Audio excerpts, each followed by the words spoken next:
큐티라이프 김목사입니다. 창세기 46장 28절부터입니다.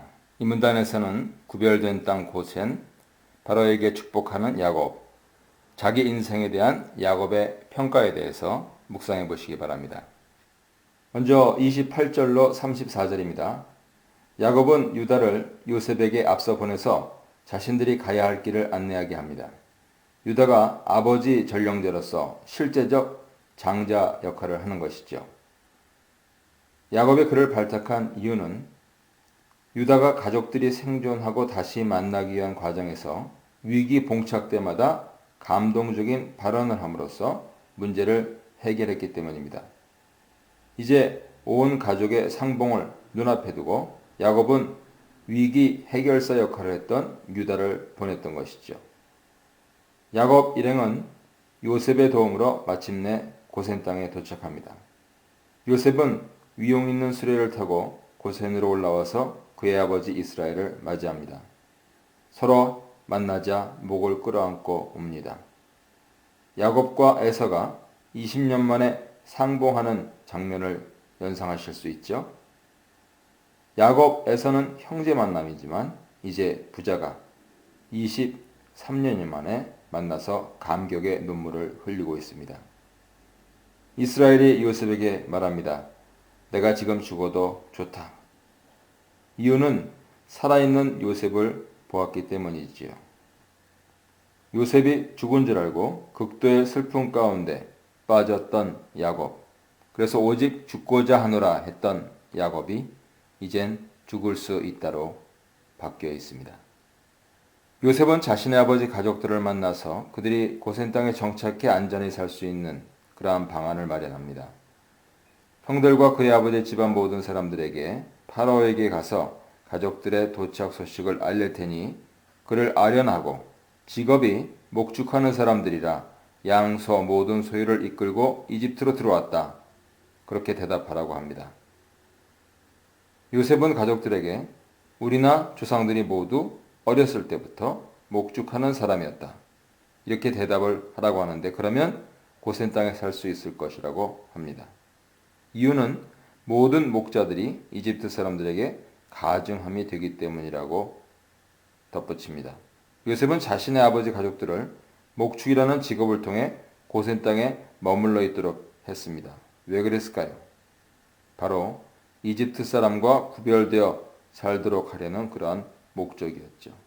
이 구별됨은 출애굽 재앙 때 이스라엘을 구별하여서 살려내는 결정적인 역할을 합니다.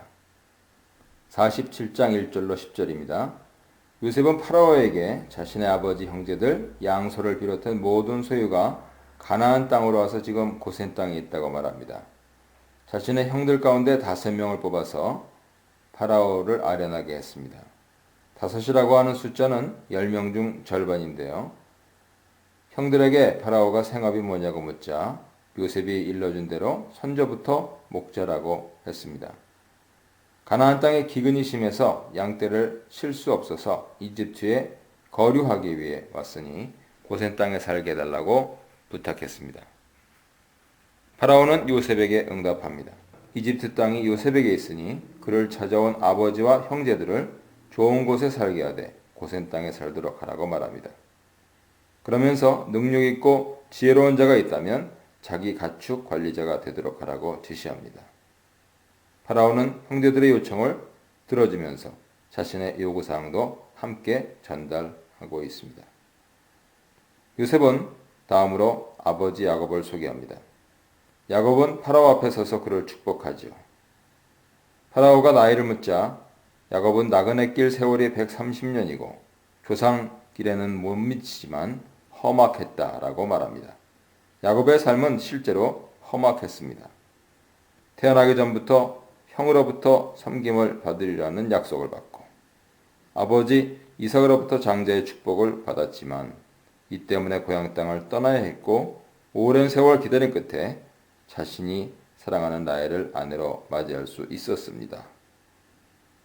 그러나 라헬은 둘째 아들 베냐민을 출산하다 죽었고 디나가 세겜 사람들에 의해 추행을 당했고 시므온과 레위가 피해 보복을 감행했습니다. 르우벤은 자신의 첩 빌하와 동침했고 형제들의 시기로 가장 사랑했던 아들 요셉을 이런 줄 알았다가 22년 만에 다시 만나게 되었습니다. 그럼에도 불구하고 야곱은 헤어질 때 다시 파라오를 축복합니다. 하나님 축복이 세상 위계 질서와 조건에 제한되지 않음을 보여주는 것이죠. 영적 축복권이 세속 통치권을 압도하고 있는 장면입니다. 11절로 12절입니다.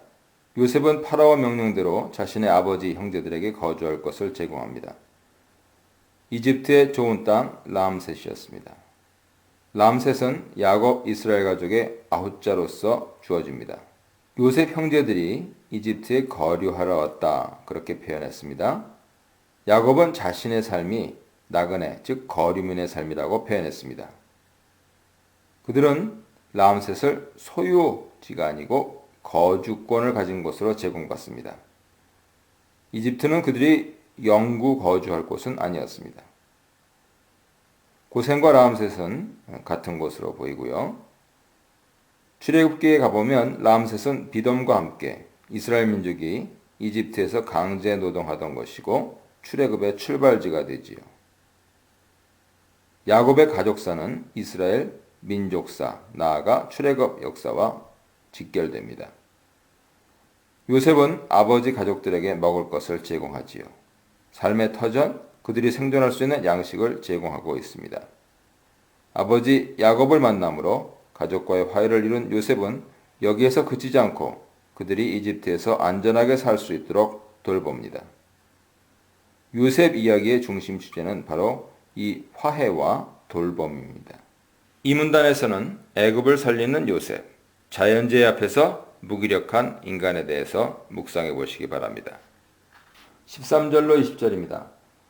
기근이 심해서 온 땅의 양식이 떨어졌습니다. 이집트 땅뿐만 아니라 가나안 땅도 오랜 기근으로 힘을 잃고 메말라 피폐해진 상태가 되었습니다. 요셉은 풍년이 든 기간 동안에 저장해 둔 곡식을 팝니다. 곡식을 팔자 이집트 땅 가나안 땅에 있던 돈들이 다 모였고 요셉은 그 돈을 파라오 집으로 가져갑니다. 그러나 이집트와 가나안 땅에 돈이 다 떨어져 더 이상 지불할 것이 없어도 기근은 끝나지 않습니다. 사람들은 다시 먹을 것을 얻기 위해 요셉에게 나옵니다. 우리에게 먹을거리를 주소서. 어찌 주 앞에서 죽으리이까. 백성들 애원에 대해서 요셉은 가축을 내라고 말합니다. 돈 대신 가축을 받고 양식을 내어주겠다는 것이죠. 사람들은 자신들의 가축들을 가지고 왔습니다. 그들이 가지고 온 가축들은 말, 양, 소, 낙이었습니다. 요셉은 그것들의 소유권을 가지는 대신 그 해 동안 먹을 양식을 주었습니다. 요셉의 이러한 공급은 기근으로 굶주리며 고통당하는 사람들에게 힘과 소망이 되었습니다. 다음 해가 되었습니다. 사람들은 요셉을 찾아와서 모든 것을 털어놓고 자신들의 상황을 이야기합니다. 돈도 없고 가축도 없고 이제 남은 것은 몸과 토지뿐이라는 것이죠. 15절에서 마찬가지로 하소연합니다. 우리가 어찌 우리 토지와 함께 주의 목전에서 죽으리이까. 대신 자신들의 몸과 토지를 드리고 양식을 사겠다고 합니다. 양식을 주면 자신들이 파라오의 종이 되겠다고 말합니다. 종자를 달라고 합니다. 그러면 우리가 살고 죽지 않을 것이며 토지도 황폐하게 되지 않을 것이라고 합니다. 이집트 사람들이 생존을 위한 공부를 위해 치러야 한 대가는 혹독했습니다. 생존을 위해서 그들은 자유를 희생했습니다. 요셉은 이집트 모든 토지를 사들여서 파라오 것이 되게 했습니다. 사람들은 기근에 시달렸기 때문에 자신들의 토지를 아낌없이 팔았습니다. 요셉 정책으로 변화된 이집트 상황은 주목할 만합니다. 오늘날 시각으로 보면 사회주의 경제 시스템과 가깝게 되었죠. 모든 자본이 궁정에 집중되고 모든 토지가 파라오 것이 되었다면 더 이상 시장 경제는 가동하지 않습니다. 21절로 26절입니다. 이런 일련의 조치를 통해 이집트 국가 운영 체계를 새롭게 합니다. 이집트 경기 안에 있는 백성들을 모두 파라오의 종이 되게 한 것입니다. 하지만 여기 예외가 있었습니다. 제사장들의 토지는 사지 않았습니다. 그들은 파라오에게 받는 수입이 있어서 토지를 팔지 않았기 때문입니다. 요셉은 백성들 요구대로 그대로 시행합니다. 백성들과 그들의 토지를 파라오를 위해 샀다고 말합니다. 그들에게 종자를 주어서 그것을 가지고 양식을 위해 경작하도록 합니다. 토지와 관련된 법을 제정합니다. 수확이 있을 때 그 가운데 5분의 1을 파라오에게 바치고 5분의 4는 필요에 따라 마음대로 사용하라는 것입니다. 나머지 수확물은 종자로도 사용할 수 있고 양식으로도 사용할 수 있습니다. 백성들은 감격하여 대답합니다. 당신께서 우리를 살리셨습니다. 우리가 내 주께 은혜를 입었으니 우리가 파라오 종이 되겠습니다. 그들은 요셉 조치에 감동했습니다. 기근의 위험에서 생존하게 된 대가로 기꺼이 파라오 종이 되겠다고 합니다. 요셉의 조치에 대한 결론이 26절에 나오지요. 요셉은 이러한 조치를 법, 호크로 제정하여서 오늘까지 이르게 했습니다. 수확의 5분의 1을 파라오에게 바치게 하는 법이 상당히 오랫동안 시행되었음을 보여주는 것이죠. 물론 22절에 언급한 바와 같이 제사장 토지는 예외였습니다. 가장 부각돼 보이는 요셉의 조치는 이집트에서 토지법을 제정한 것으로 결론 지을 수 있습니다. 수확의 5분의 1을 파라오에게 바치게 한 이 법은 전제 상황이 있습니다. 이집트 모든 토지가 파라오에게 속하게 되는 것이죠.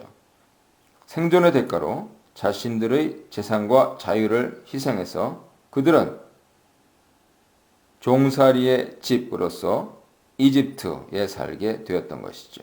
바로 십계명 서론에도 이 종살이의 집, 베트 아바딤이 등장하게 되는데요. 꼭 이스라엘 백성에게만 해당된 것이 아닙니다. 성경은 이 단락에서 이 조치를 매우 긍정적으로 표현합니다. 재산까지 몰수당한 상황에서 사람들은 요셉이 자신들을 살렸다고 말하고 자신들은 기꺼이 파라오의 종이 되겠다고 말하고 있습니다. 요셉은 백성들의 생존을 가능하게 한 생명 공급자고 기근 위험을 슬기롭게 극복한 지혜로운 통치자입니다. 하지만 동시에 이러한 조치는 전제국가의 위험성을 그대로 노출합니다. 파라오의 절대 권력이 형성된 것이죠. 백성들을 노예화하고 백성들 재산을 자신 유익을 위해 마음대로 사용하는 전제군주의 출현을 앞두고 있었던 것입니다. 훗날 요셉을 모르는 파라오가 등장했을 때 그는 이집트 백성뿐 아니라 이스라엘 백성에게 무거운 짐을 주어서 학대하며 종살이하게 했던 것이죠. 이 문단에서는 번영의 땅 그리고 나그네 땅으로서 고생 그리고 장자의 축복을 받은 요셉에 대해 묵상해 보시기 바랍니다. 27절로 31절입니다. 이집트인들은 기근 때문에 자신 토지까지 팔아서 양식을 사느라 실질적인 종신분이 되었는데 이스라엘은 고센에서 자신들의 땅을 소유하고 있었습니다. 바로 제사장들과 같은 모습이었죠. 제사장들은 파라오에게서 받는 수입이 있기 때문에 땅을 팔지 않아도 됐고 여전히 땅을 소유하고 있었는데 고센 땅의 이스라엘 가족의 모습이 바로 이 제사장의 지위를 얻은 모습이었음을 보여주는 것이죠. 그들은 그곳에서 생육하고 번성하였습니다. 하나님께서 창조를 통해 이루려 하신 축복이 이집트의 고센 땅에 살고 있는 이스라엘에 그대로 실현되고 있습니다. 이때 야곱은 이집트에서 17년을 더 거주하여서 147세가 됩니다. 이스라엘은 죽을 날이 가까워져 요셉을 부릅니다. 현재 가족을 부양하는 실질적인 장자 역할을 하고 있는 요셉에게 호의를 얻기를 원합니다. 요셉은 아버지의 허벅지 아래 그의 성기에 손을 대고 맹세합니다. 야곱은 요셉이 인애와 성실함을 행해서 자신을 이집트에 장사하는 대신 조상묘지에 장사하기를 원했습니다. 요셉은 아버지가 말한 대로 시행하겠다고 말합니다.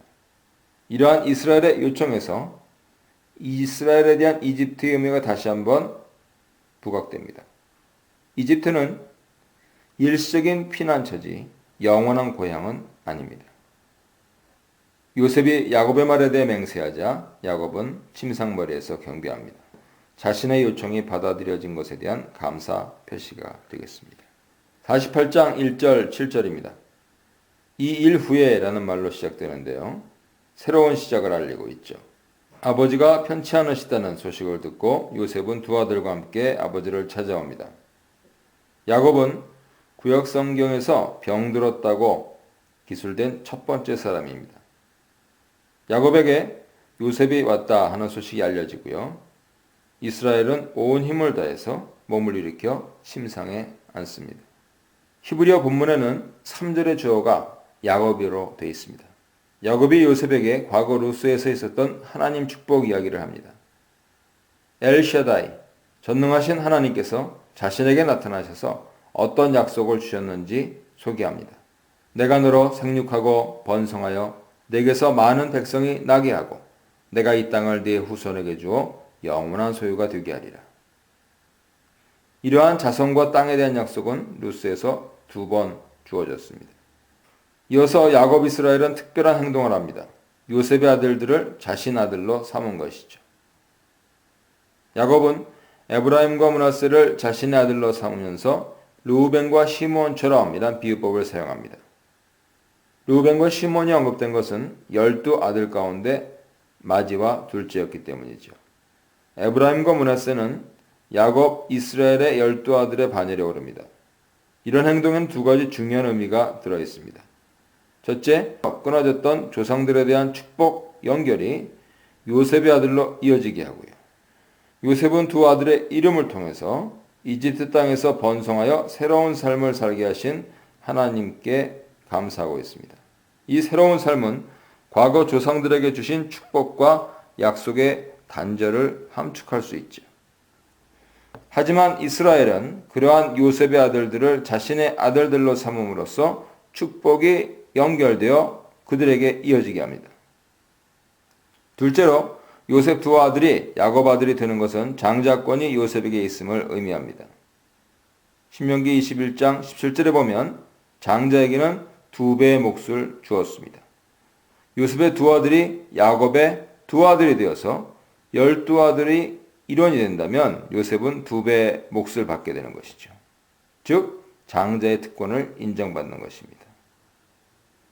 하지만 2 아들 이후의 소생은 요셉의 아들들이 될 것이고 그들 유산은 그들 형의 이름으로 받게 될 것입니다.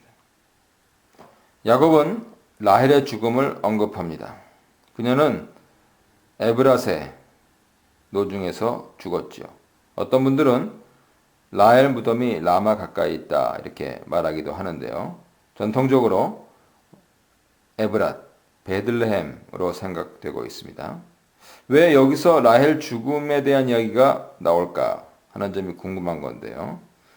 라헬이 막벨라 굴에 묻히지 못한 것에 대한 설명을 지금 야곱이 요셉에게 하고 있는 것이다 라고 보는 것이 좋고요. 또 다른 가능성은 만약 베냐민 출생이 37장 이후라면 지금 아버지에게서 듣는 이 이야기는 요셉이 처음 듣는 이야기일 수 있다 하는 것이죠. 어떤 경우든 이러한 이스라엘의 언급은 다음 세대로 축복이 이어져 가도록 그 물꼬를 트는데 목적이 있습니다. 이전 세대를 기억함을 통해서 듣는 자들이 다시금 가족 공동체 일원으로서 소속감을 갖게 되는 것이죠.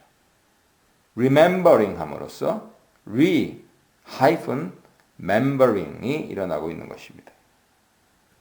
이 문단에서는 눈이 어둡지만 그러나 눈이 밝은 야곱, 므낫세 이전의 에브라임, 그리고 본향에서의 2배의 축복에 대해서 묵상해 보시기 바랍니다. 8절로 12절입니다. 이스라엘은 요셉의 데려온 2 아들을 보고 묻습니다. 이들은 누구냐? 아버지의 질문에 요셉은 하나님께서 여기서 내게 주신 아들들이니이다 대답합니다.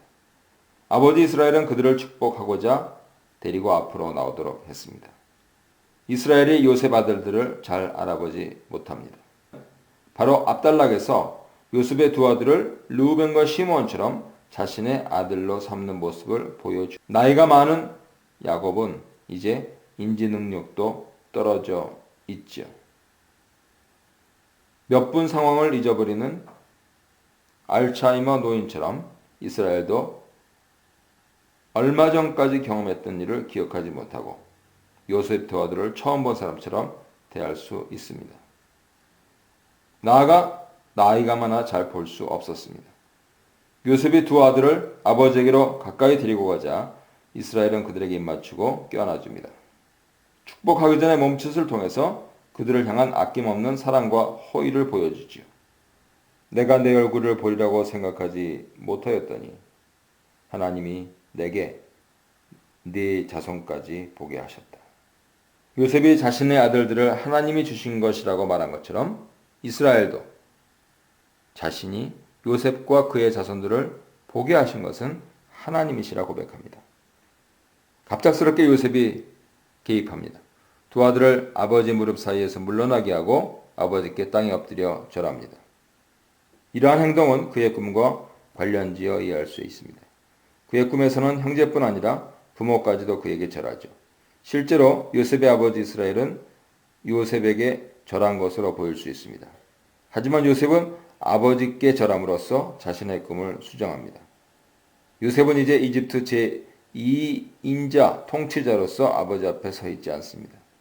자신과 자신의 자손에 대한 축복권을 가진 아버지 앞에 서 있는 것이죠. 요셉은 아버지께 절함으로써 아버지가 자신과 자신의 자손에 대한 축복권을 가진 분이고 자신은 이제 그러한 축복을 받을 준비가 되어 있다 하는 의미에서 아버지께 절을 하고 있는 것입니다. 13절로 20절입니다. 요셉이 절함으로 끊겼던 이스라엘 축복 이야기가 다시 계속됩니다. 요셉은 다시 자신의 아들들을 이스라엘에게 데리고 갑니다. 오른손으로는 에브라임을, 왼손으로는 므낫세를 이끌고 갑니다. 그렇게 한 이유는 이스라엘이 오른손으로는 장자 므낫세에게, 왼손으로는 차자 에브라임에게 손을 얹고 축복하게 하기 위함이었습니다.